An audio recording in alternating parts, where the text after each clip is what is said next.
Welcome to Baguio City, guys. So, ayan. Ito yung katatapos ko nang nag-drop dito sa Maharlika. Tapos ko nang na-drop yung order nila dito sa Maharlika. So, this time, papunta tayo sa Trinidad. So, pupunta tayo sa paradahan nila. Paradahan dun sa may lower ng City Hall. So, I'm passing by dito sa may Apanaw at ito nga, grabe nga itong foggy dito, ang kapal, hindi ko naman, malabo na nga yung mata ko, lalo pang lumalabo yung aking mata, hindi ko makita, guys.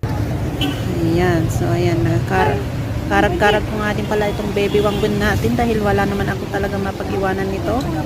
At kahit meron ako mapag-iwanan, mas butihin ko pang dala-dala ang baby wanggun natin. Ayan, balot na balot ang baby wanggun natin dahil malamig na din, tagulan na din dito sa Baguio.